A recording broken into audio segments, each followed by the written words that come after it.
Hi there, and welcome to the Skylight Books author reading series. If you'd like to learn more about us and our many upcoming author events, please visit skylightbooks.com, where you can browse our inventory, buy books, and join our Friends with Benefits Club. You can also follow us on Twitter, Tumblr, and Facebook. To speak to a real live bookseller like me, please call 323-660-1175. Thanks for your support, and enjoy. While working as an intern in the archives at the Harry Ransom Center, Jenn Shapland encounters the love letters of Carson McCullers and a woman named Annemarie. Letters that are tender, intimate, and unabashed in their feelings. Shapland recognizes herself in the letters' language, but does not see McCullers as history has portrayed her. In genre-defying vignettes, Jenn Shapland interweaves her own story with Carson McCullers to create a vital new portrait of one of America's most beloved writers, and shows us how the writers we love and the stories we tell about ourselves make us who we are. And for our speakers tonight, Jenn Shapland is a writer living in New Mexico. Her nonfiction has been published in O, The Oprah Magazine, Tin House, Outside Online, The Lifted Brow, Electric Literature, and elsewhere. Her essay Finders Keepers won a 2017 Pushcart Prize, and she was awarded the 2019 Rabkin Foundation Award for Art Journalism for 13 Ways of Moving to the Desert and Field Report El Paso and Juarez. She has a PhD in English from the University of Texas at Austin. Andy Campbell, PhD, is an art historian, critic, and curator. It says that. Yeah, I know. Okay. With more than a decade of experience in higher education and museum institutions, Campbell's projects focus on the juncture of identity-based political movement, visual culture, and arts histories. He is currently assistant professor of critical studies at USC Roski School of Art and Design. So please give a very, very warm welcome to Jenn and Andy.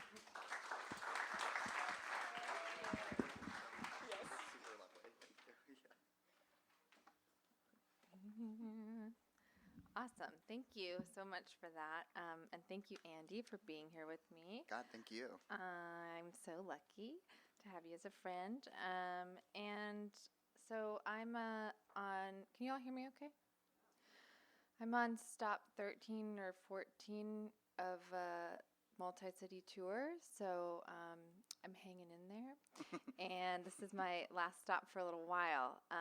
And so it's just really special to be here in LA, where I have not just a lot of really good friends, but also some family. I have 2 aunts in the crowd tonight. So this is a really special event and a really great way to end the tour. So I'm going to go ahead and start by reading a little bit from the beginning of the book. The book's in really short chapters. There's 80 chapters and 250 pages, so you can do the math. And then I'll read a couple other little sections after that, and then we'll go into the conversation.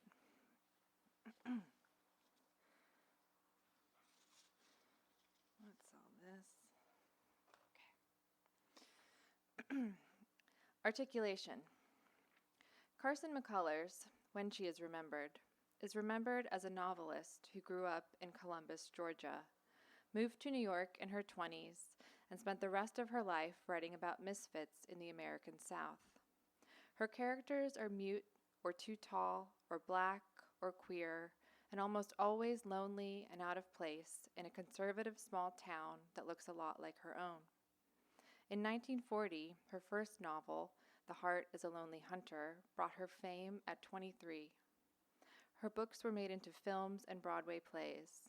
One of her best friends was Tennessee Williams. She called him Ten, and she feuded with copycat Truman Capote for years.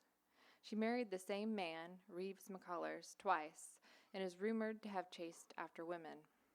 She was often drunk, chronically ill, and, like so many of her era, she died young. If you've heard of her, you've probably heard some version of this.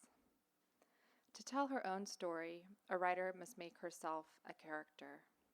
To tell another person's story, a writer must make that person some version of herself, must find a way to inhabit her.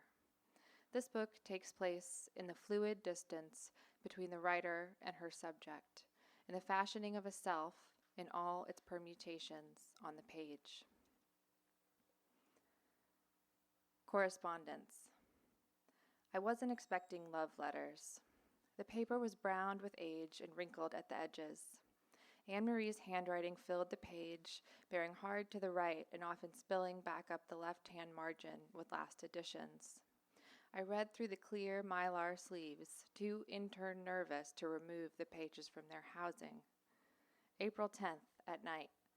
Carson, child, my beloved, you know that leaving the day after tomorrow, feeling half afraid and proud, leaving behind me all I care for once again, and a wave of love. I looked up at the rows of manuscript boxes that surrounded me, mind humming, face flushed. Did that mean what I thought it meant? What did she mean, love? Instinctively, I listened for anyone who might be coming. Hearing only the ticking of the sliding electric shelves, I read on. To Carson, Annemarie recalled, talking as we did, you and I, at that lunchtime, you remember, at the corner near the Bedford Hotel, with milk and bread and butter, ages ago.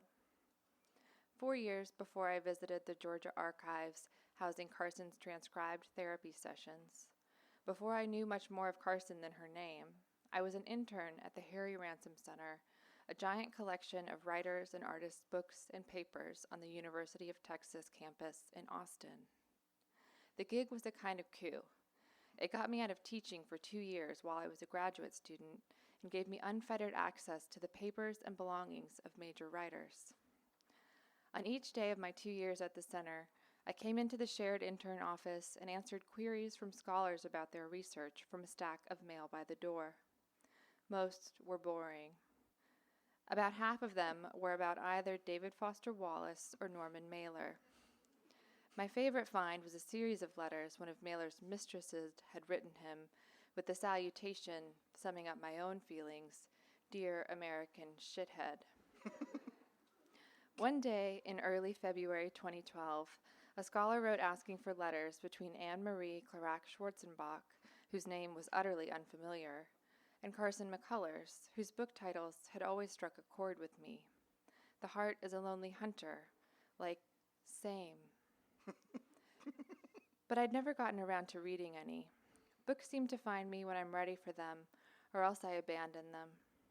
I took the freight elevator down to the icy basement manuscript room, pulled the correspondence folder, it was 29.1, I still recall, and started reading it right there in the stacks. Annemarie's language in her letters to Carson is intimate, suggestive, or I read it that way. You remember. I had received letters like these. I had written letters like these to the women I'd loved. It was very little to go on, and yet I felt an utter certainty. Carson McCullers had loved women, or at least this woman had loved her. Immediately, without articulating a reason, I wanted to know everything about them both. I brought the folder upstairs to my shelf in the intern office, hurried to my 3 o'clock reference desk shift, and started Googling. This was research, I rationalized, part of the job. Annemarie, I discovered, was a Swiss writer, photographer, silk heiress, and known lady killer who spent time in New York in the 1930s and early 40s, but there wasn't much to go on. In folder 29.1, I found 8 letters from Annemarie to Carson, but none of Carson's replies. One has the heading, On the Congo River, September 1941. Another, On the Boat from Portuguese Angola to Lisbon. After counting the pages for the scholar and replying to his request, I took the folder downstairs and tucked it back into its box.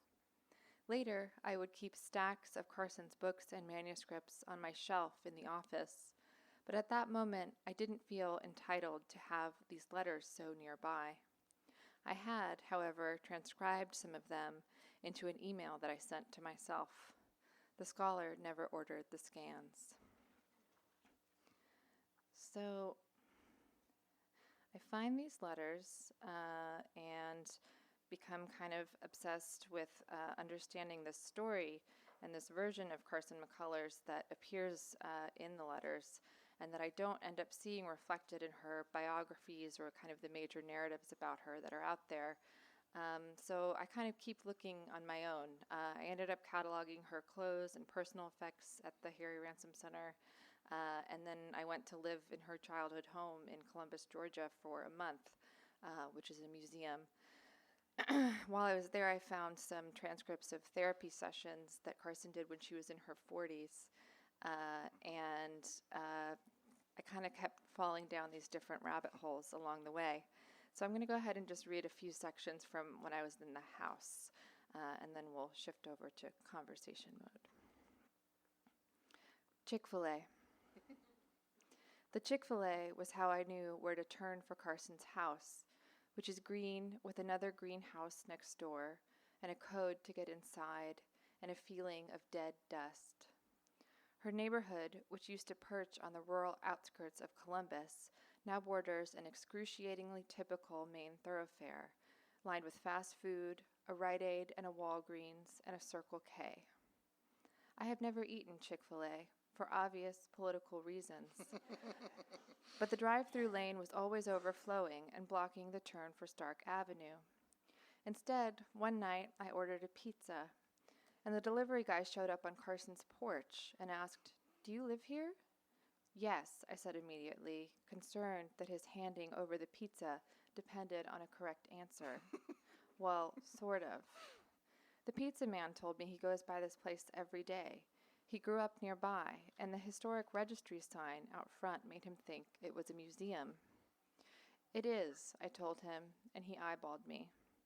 I was thrilled by this awkward encounter, my first conversation with a person in days, and, pizza in hand, closed the door behind him, sad to see him go. I wanted to play Ghost a little longer. Got all the wrong pages marked. Hang on. There we go. Blue chair. I did not sit in Carson's blue chair. I did not even take a picture of it. There are 2 pale blue armchairs in the room of the Stark Avenue house I called the entertainment room. A record player, a mounted flat-screen TV, a piano, and the organ. But I could tell from photos which chair was the favorite, the one Carson could sit comfortably in right up to the end. I didn't touch that chair. Several newspaper articles refer to Carson as wheelchair-bound in the 1950s and 60s, but I've only seen a few photos of her in a wheelchair. If true, this implies that someone, Ida, Mary, would lift her in their arms and place her in the blue chair. A beautiful image of care. Illness as revelator of love. As the photos flip back in time from folder to folder, Carson looks frail and small in the chair. Then she looks spry and sprawling in a shawl with a friend, a Japanese painter. And then there's a photo of her nurse, Ida, in the chair, after Carson's gone. When I think of my time in Columbus, my imagination will often first conjure this room, where I sat on the couch in the evenings watching Hillary win the presidential primary, and episodes of Buffy on the phone with Chelsea doing the same. Where the chair should be, there's a gap in my memory, a smudge on the lens. Organ. I tried several times to play it, but I couldn't get it to sound. The organ stands in the corner of the entertainment room, taller than I am and dark wood and ornately carved. It was a gift from Carson to her therapist, Mary Mercer. The last day of my stay at the house, the director of the McCullers Center sat me down in a coffee shop with Bible verses decorating each table to tell me he had heard in no uncertain terms that Carson and Mary were never romantically involved. I'm wondering what that even means, romantically involved, because what else can we call it that Mary saved every single letter, postcard, telegram, and valentine that Carson wrote her during the 9 years they spent together? Not to mention every tiny card that came stuck in a bouquet of flowers Carson sent her, at least 50 of which I dutifully scanned for my files. When Carson died, Rita tried to sell her house in Nyack and all it contained, but Mary, after a series of fraught letters, bought it and kept it exactly as it had been, even the gardens. These commodities, these records of consumer goods exchanged, this real estate are all that linger, all that we can point to and say, love. The Stark Avenue house is full of Carson's wedding photos, but the organ looms. Thank you.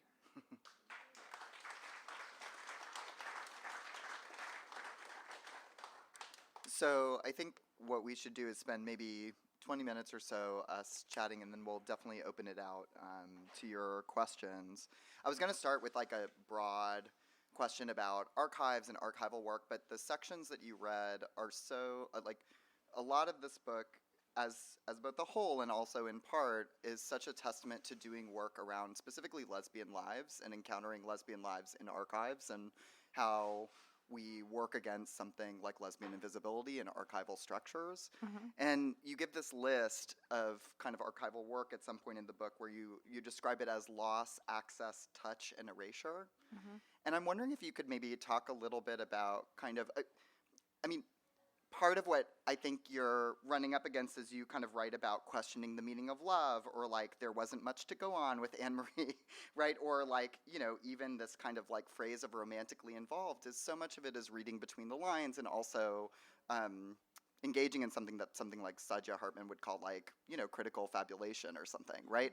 So can you talk about kind of how that work unfolds in an archive? I mean, it doesn't just all come at you at once. It kind of happens piecemeal by piecemeal, but maybe you can say a little bit about kind of encountering lesbian lives in archives and what particular challenges come with that. Yeah, I mean, the kind of the first thing that happened in this whole process was finding these letters that felt like evidence of a particular lesbian relationship, and then trying to see if like anyone would confirm that evidence elsewhere in other things that had been written. And I really couldn't find that confirmation. I found instead kind of like a whole slew of euphemisms about their friendship, or I found kind of this very disparaging account of how Carson was obsessed with Annemarie and Annemarie never returned her feelings. So instead it would be kind of framed as this like weird crush. And so for me, it ended up being about trying to gather up as many fragments as I could that would try to, you know, make a more complete picture of this relationship and then of some of her other relationships with women.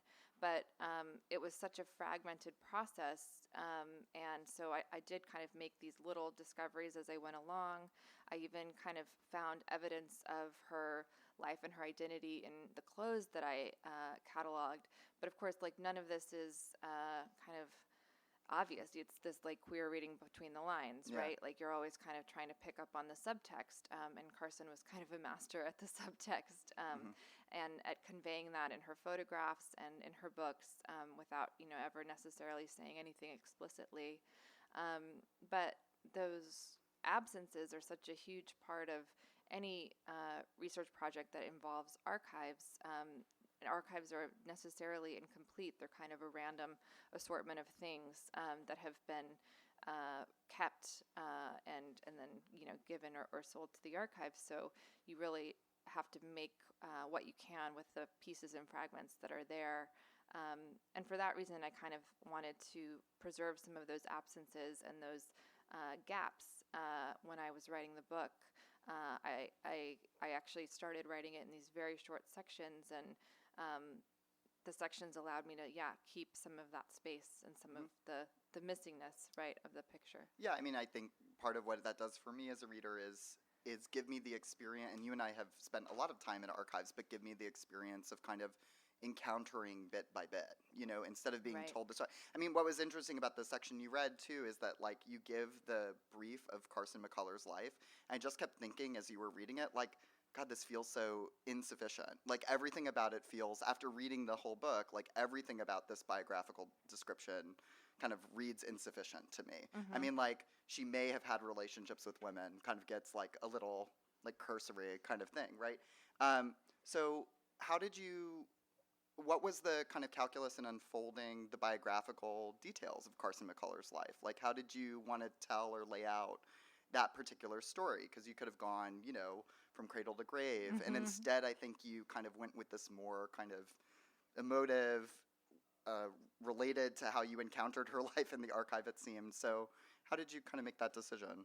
Yeah, I mean, I really started to become allergic to traditional biographies while I was working on this project that start like so-and-so was born in this given year, or that even start with like their grandparents or their great-grandparents, because it ends up recounting all of these events that the person might not even really remember or value or consider to be part of, their identity. And it's so formulaic, like the kind of intentional chronological approach, and so different from the way I think about my own life and reflect on it. That's memory and the passage of time, mean that everything is sort of mixed up, and certain things take on a huge amount of weight, and other things just totally disappear from the record up here. At least for me. So I wanted to be able to kind of mimic that in the way that I was writing about it. And I didn't want to impose some kind of completist, narrative onto something that was fundamentally incomplete.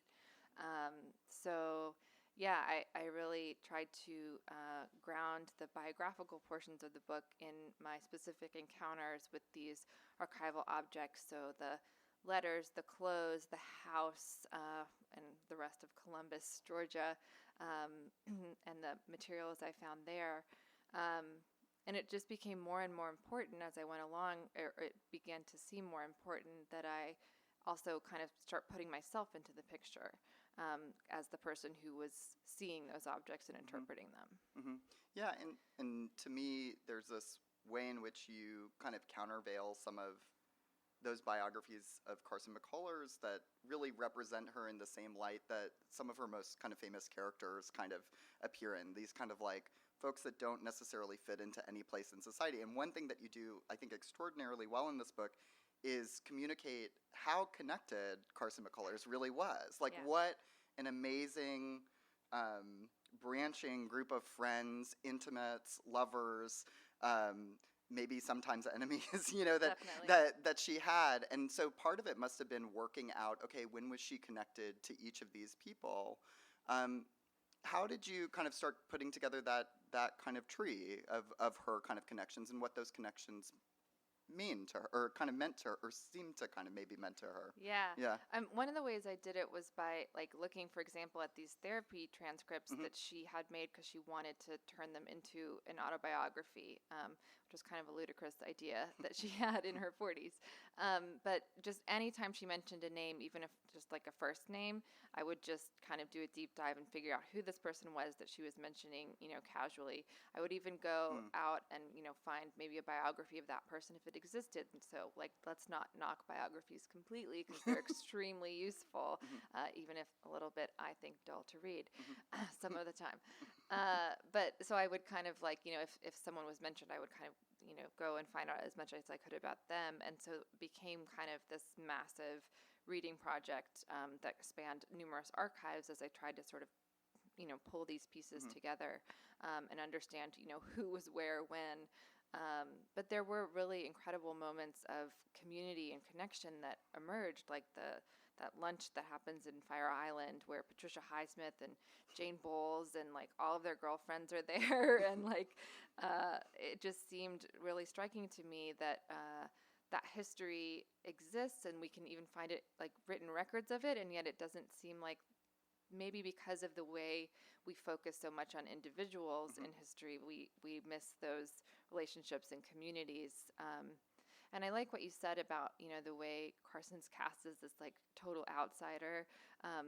If you really read like any short cursory like examination of her life, it'll sound like she never had any friends. That's right. Yeah. And that's just so false when you actually start looking at her letters and you start reading anything that others have really said about her and their relationships with her. So yeah.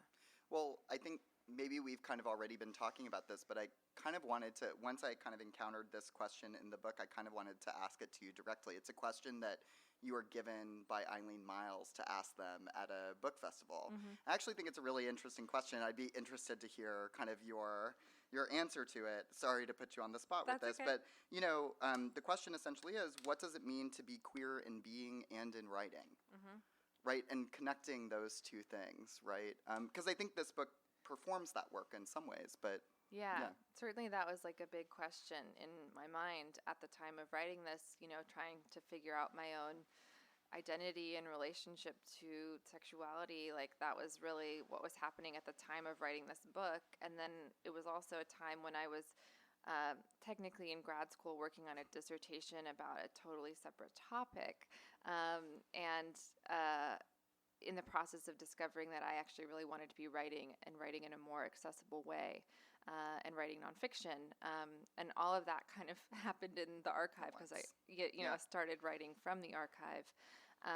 And so I think Eileen's answer to that was, what is queerness in, what's the question? Queerness in, what is it to be and being in writing? Queer in being and in writing.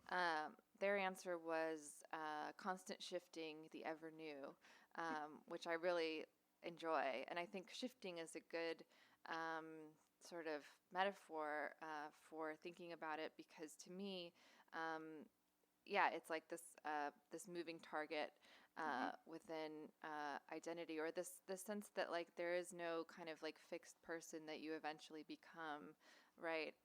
There is no like one single encapsulating word that can define you. You're kind of on a day-to-day basis wrestling with that identity, and I always think about it as like in terms of outfits, so you're like trying on different versions of it. But the same goes for writing, where you're kind of constantly trying to find a new form to capture, in this case, this type of life and the parts of this life that haven't really been recorded. Yeah, can you talk about maybe that, because I know that you mentioned to me that that one of the things you did when assembling this book is to cut up the book and to actually kind of physically reassemble it, so that shifting, that literal kind of like this here, that there, now today, tomorrow it's somewhere else. Can you say a little bit about like how that method was useful to you, or how that might be related in this way? Because I think that's a really queer way to assemble a narrative thought in a about way. It that way. You're Yeah. right. I never really so this was kind of the first experiment with this, but I never really write anything start to finish. I kind of write a lot of bits and pieces, and then cut those pieces apart physically, like print it out and cut it, and lay it out on the floor, usually move the pieces around until I get an order that makes sense, which is very much kind of intuitive process of understanding, like where each point of like interest is that I've assembled. It's also the time when you can start to see like what's missing, what are the gaps, what haven't I explored. But that process is also a little bit random. So like, for example, I lay all the pieces out on the floor and I get them in the order I want, and then one of our cats comes and just like runs across the whole thing, and then messes up all the pieces because he's an editor at heart, and he's ruthless. Yeah, he's a dick. Yeah, totally. He'll kill all of your darlings. Yeah. And so, but just like research and any kind of, especially archival research, but I think any kind of research has a little bit of that randomness, a little bit of that, we can call it like serendipity if we're being like generous, but we can also just call it like, whatever you happen to find on a given day. I think part of that is actually like important to my process. And so the moving of the pieces around allows me to see, for example, like this detail next to this detail, I never thought about those together. What connects them, or how do they contradict one another? And so, it's important to me to kind of be constantly rearranging in my life and in my work. I think there are also parallels to be drawn with the way that you say like talk about illness or chronic illness, and kind of the way that that's either understood or not understood by certain individuals and communities, and also the way that that kind of weaves its way through your narrative too. You draw these like distinct like there are these places where you kind of put queerness and illness next to each other because they live in your body next to each other, right? Like, and they're felt and experienced. And I'm wondering if you, like, maybe actually, could we actually go to one of these places where that happens? Is that, okay, to 199, I think, is a good place. You've just kind of gone through and talked about some of the ways in which kind of her Carson McCullers' vulnerability is both recognized and kind of misrecognized, I think, by some of her closest associates, like Tennessee Williams, for example, kind of writes her this, like, get it together letter, kind of, right? And you're also talking about the situation for queer folks at that particular moment where queerness was an illness, right? And where it really was seen as kind of something that was a sign or a signal of kind of some kind of illness. And you kind of end with this really beautiful paragraph that's actually about your own illness, and I'm wondering if you can just read that. Sure. Yeah. My own chronic illness connects to fear, the feeling of not being real that accompanies queer womanhood. I don't always remember or believe that my illness is real, because there is no reflection of it outside myself, my own feelings. As a, quote, fashionable illness, it is a subject of ridicule, like Carson's, quote, obsessions with women, or something that others fail or refuse to acknowledge, like lesbian invisibility. And earlier in the book, when talking about Eleanor Roosevelt, you kind of castigate an easy way of kind of making a joke out of Eleanor Roosevelt's kind of sensible shoes. And you kind of say, like, it may be a funny joke, but what happens if we don't make it a joke, and what happens if we actually take queer women's lives seriously? Mm-hmm. And I'm wondering how connecting to and writing about your illness, which you haven't only done here, you've done it in shorter nonfiction pieces too, how that actually is deeply connected to queerness in some way for you. Because I feel like it keeps kind of coming back and kind of joins queerness a lot.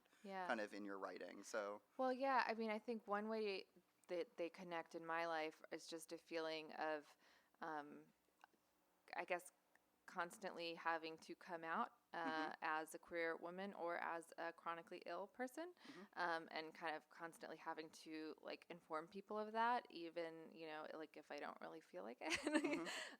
And so, having to describe that experience that's very personal, or like share that with people that I don't know very well, like it just means it's something that I'm navigating and dealing with and finding language for on a daily basis. Absolutely. And I think I found that really an interesting connection. I wasn't thinking so much about the illness connection when I first started writing this book, because I was also in the process of being diagnosed, and so, like I said, all of these different things were happening at once in my life, and it's only like now, years later, that I can look back and be like, oh, that was a lot was happening that year. I was really figuring out all of these different things, and illness is just one of them.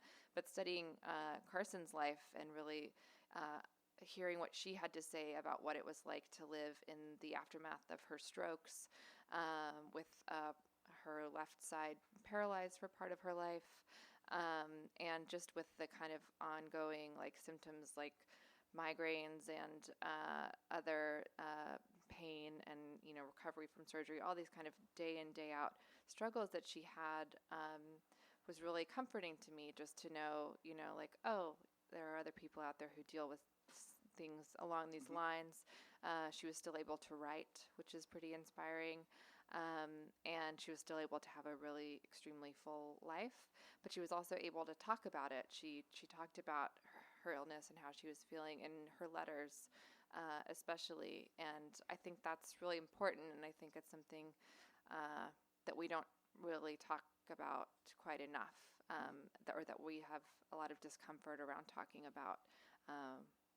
Even now. So yeah. Well, I think it makes sense given the kinds of objects that you kind of alight on. So, like the chair, or the kind of, you imagine a porch swing that someone's in. Like, I think, like, there are these kind of ways in which that kind of recalls a kind of southern location, but also it's also about the body at rest, in repose. Totally. I didn't think about that. Yeah, the only thing that made me think about that was your piece, that the Lungers and I, which is, about this kind of culture of bathing and wellness that kind of comes up in the 19th. It's tuberculosis, right? Yeah, tuberculosis. Yeah. Bless you. And this is, bless you. And this is a place and so the bathtub becomes a really important place, I Yeah. think, for you. Uh-huh. But like also like in the way that you tell the story of who these folks are, who the Lungers are. Uh-huh. And so, yeah, I think there's something about furniture, wellness furniture or something here, right? Yeah, Like it's like there the totally comfy is. chair, the bathtub, Yeah. the like, yeah. So I'm just curious if, yeah, I don't know. Well, that's just so interesting, and like I hadn't thought about that at all. But yeah, the comfort of the body does become kind of like a through line, and something that came up in Carson's therapy sessions was that like she recounts this dream she had where she's like skiing and which like at this time she's using a cane or a walker and like half of her body's paralyzed, but she has a dream where she's skiing in the Alps and like just describes the like utter comfort she feels in her body, and then ultimately says, you know, to her therapist Mary that like I'm pretty sure that like you're the one who's able to like free me in this way or to make me feel this sense of comfort. So then there's the connection back to queerness That's and amazing. queer relationships and Yeah. kind of that freeing of the body. Yeah. I have one more question, then we'll open Okay. out, if that's okay. I mean, because so to connect with the sitting and with kind of taking care of the body, so there's a lot in here about your time at the HRC, the Harry Ransom Center, which is kind of how I know you, kind of through other people who were interns there. Yes, these folks right here. But there's not a lot of you also worked at a bookstore in Austin for a little bit, a bookstore that was actually on this book tour too. Yeah, like yeah, you got to kind of go back to this place where you had worked, and there's not a ton about working in a bookstore and what working in a bookstore is, or how it kind of, you know, if you're looking for a certain biography, how you could like potentially find that in the bookstore.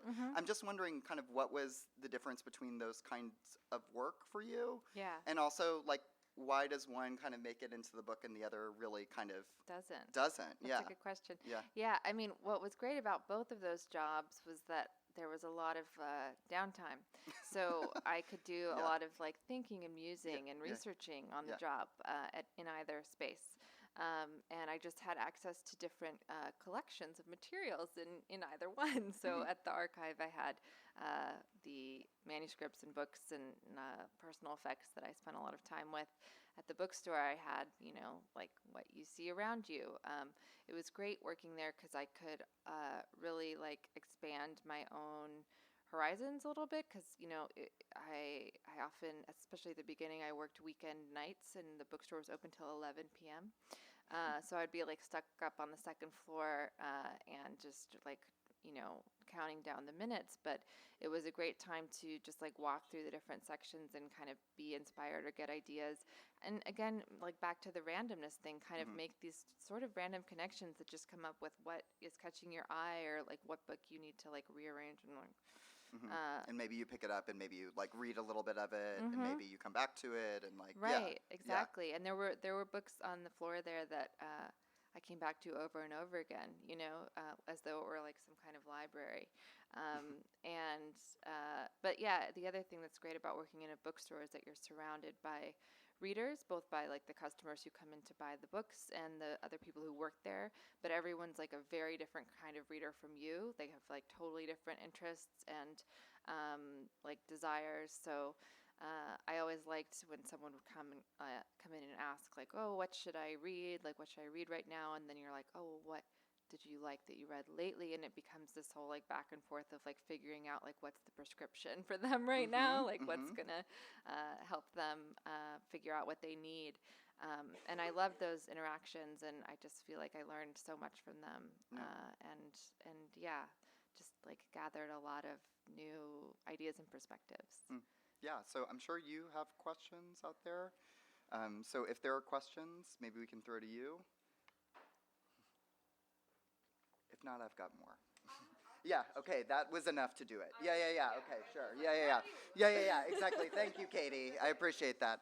Yeah. So I was thinking about what your first question about things not being material and experiences being erased in a culture, but also things in an archive and things in a biography not being apparent, and this idea of like piecing together and all that. But at the same time, you read and described what seems to be a preponderance of real hard evidence, like that is Love, that's like my dear heart. Yeah, right. Flowers with Right, cards. Like there's totally. it's not that ephemeral. It's actually quite material and real. So it's just dismissed. So it feels like you found a lot of stuff. Like you did find quite a bit, right? Yeah, and something that's kind of interesting about that, about what I did find and talk about in the book, is that a lot of it is housed at the Columbus State University Archive in Georgia in the Mary Mercer papers. Mary Mercer's Carson's therapist, and she holds all of her papers and materials back until her death. She doesn't make anything public until her death in 2013, and I come along like a little bit after that. And so not a lot of scholars have had access to this material before now. But at the same time, the McCullers estate did not give me permissions to quote from those materials.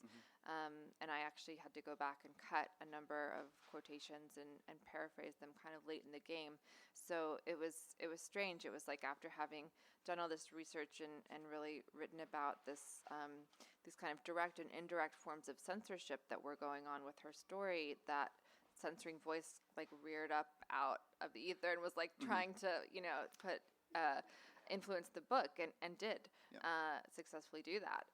And so I think it's easy to underestimate the power of those forces and those institutions, and especially certain institutions, which, artists and writers' estates are notoriously complicated and difficult and often have a stranglehold on a person's quote-unquote legacy.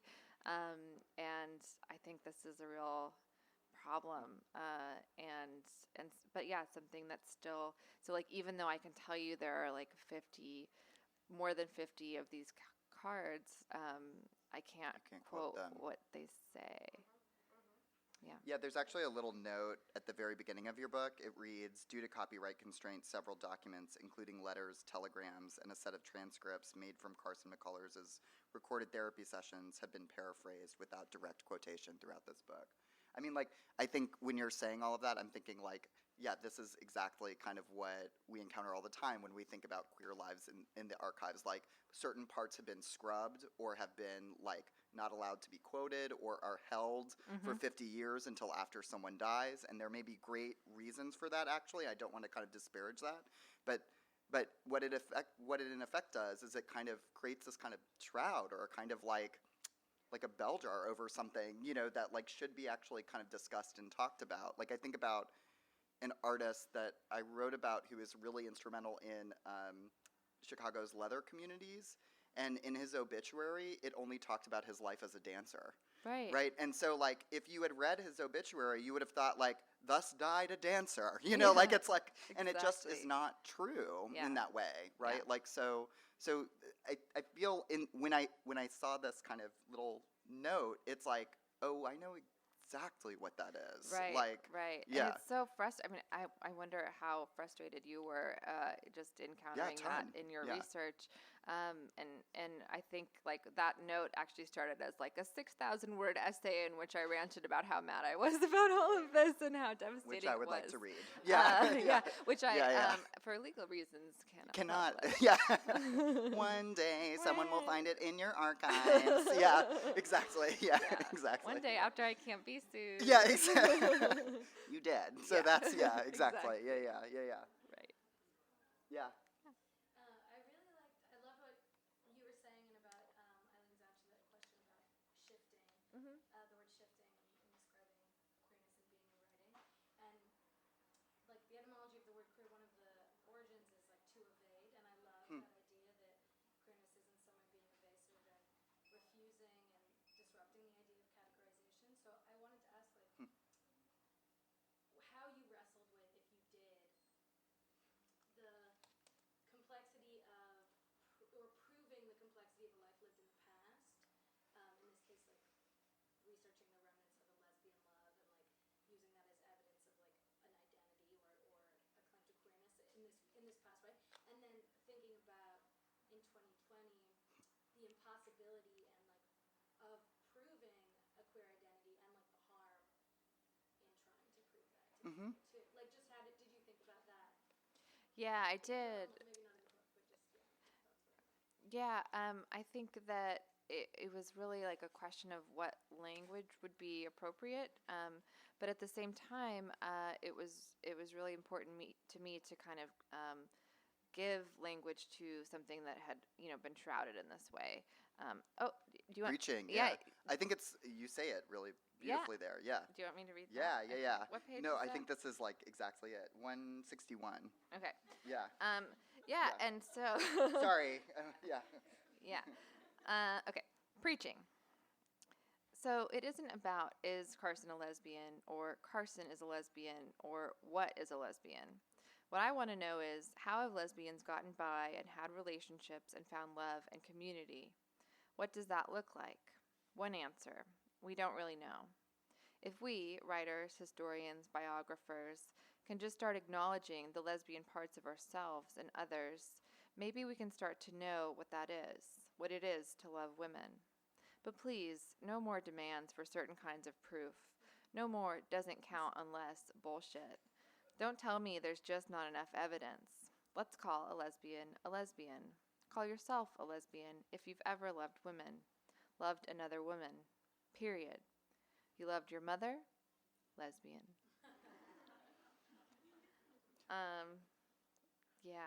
Yeah, I think, but it's so interesting because the way that chapter ends is that I talk about how, I think it's all well and good to have these evasive terms, right, that we can apply in different ways. And at the same time, there's part of me that really still wants to name names to a certain extent and to really understand like who in the past I can call kin, right? Like who can I relate to, which is why like so many times, and I'm sure you're familiar with this, like I find myself ending up at the personal history. What's that? The personal life on Wikipedia. Yeah, that's right. Or just like, or just Yeah. Googling the specific, like trying to figure out like, well, what's this person's deal? And it's like very hard to figure out, which is why I included this list of Carson's possible girlfriends. in Yeah. the book for There are you. two very helpful lists in this book. And then Yeah. other likely lesbians. And then other likely lesbians. So, yeah. Interesting, like being evasive Yeah. in the present versus erasing Yeah. Yeah, that's kind of the juggle, and like I think we can have really capacious terms, and in this book it almost becomes a manifesto about using the word lesbian to like ad nauseum to the point where like I am no longer comfortable even with the word, but I wanted to insist on it because no one else would say it, and it's a word that makes Well, and people because of historical weird. contingencies, it's like that road was not open, Mm-hmm. for that kind of acknowledgement or that kind of identity kind Right. of work to happen. So, like, on one hand, like, you get kind of all these folks who say, like, well, lesbians didn't exist. And it's like, well, fine, I guess. Like, Right. but like, It's not very but then how do helpful. we actually talk about exactly what you're putting focus on, which is like, how do lesbians get by? What are their communities and their familiars? And, like, how do we look at a social world with any kind of clarity if we're just going to say, like, Carson's woman friend? Like, Yeah. it's like, it doesn't work Yeah. at some level, right? Right. Like, and that's what I really appreciate about your book is you, like, actually kind of put that stake in the ground. I mean, in that paragraph, actually, I Yeah. think. And you flip everyone's notion of what a lesbian might or could be, too. Mm-hmm. And so that feels like a useful thing, too. Well, that was important to me to think about, like, well, if instead of lesbians being this thing over here, or being like this slur that certain politicians can use when they call them horse-faced lesbians, for example, That's I'm right. not mentioning names, but like instead of it being this slur, it could be this word that like we could all participate in, and that like we could all just think like, well, some part of all of us is a woman, and that part can also love women, and so Yeah. so we can all be lesbians Yeah. together. Yeah. That's what I'm saying. Any other questions? Yeah. Ooh.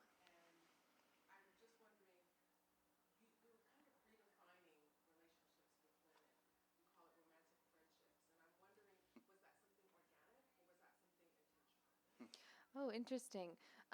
I guess romantic friendship to me is like more of a historical term that was used to refer to women's relationships in the 19th century, when relationships that we would today probably refer to as lesbian were just referred to as friendships.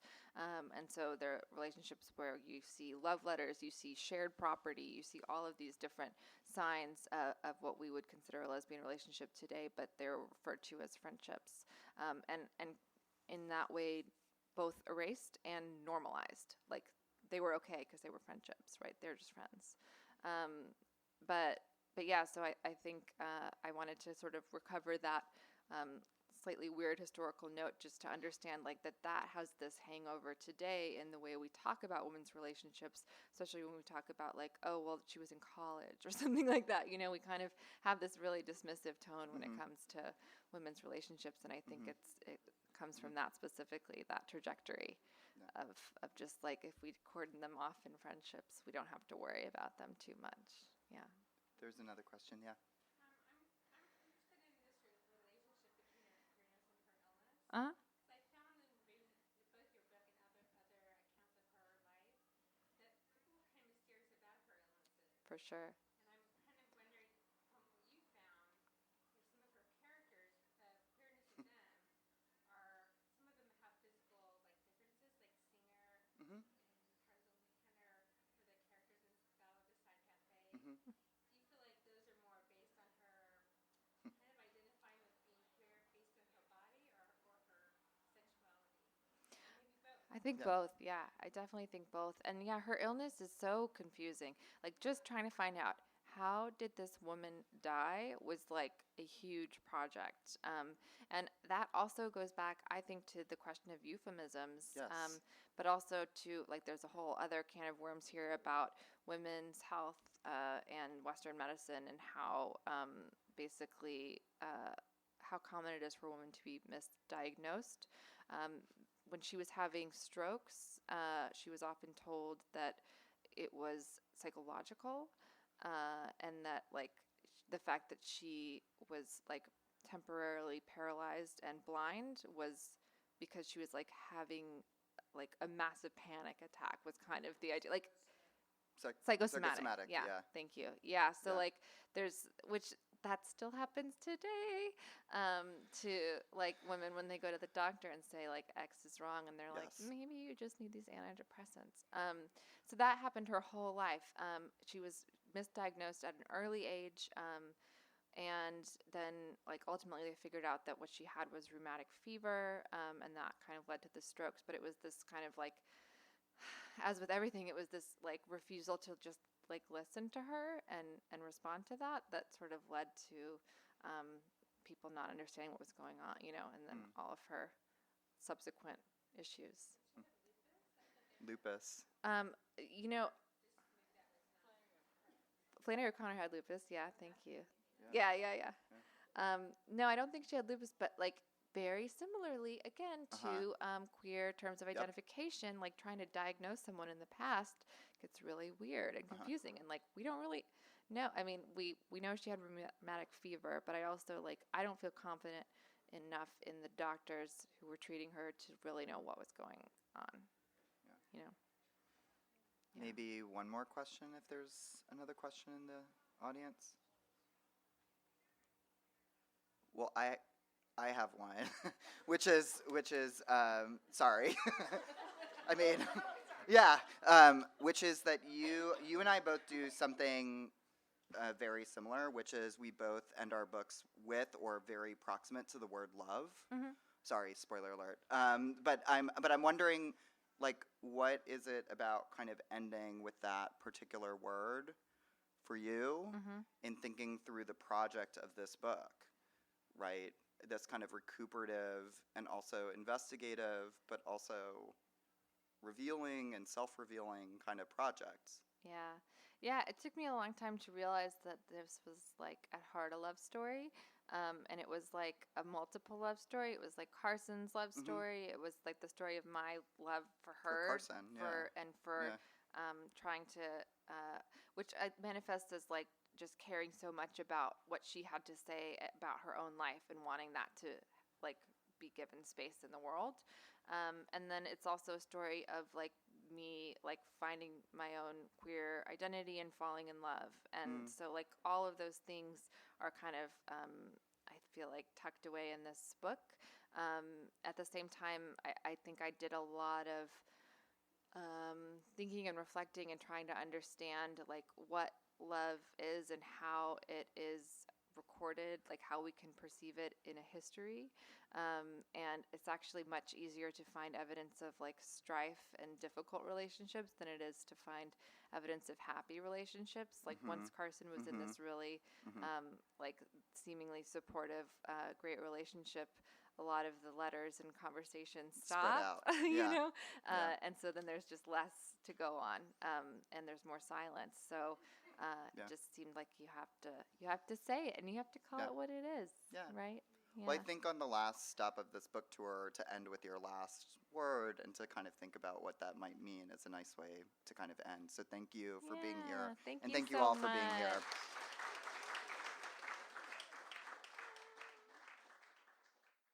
You've been listening to the Skylight Books author reading series.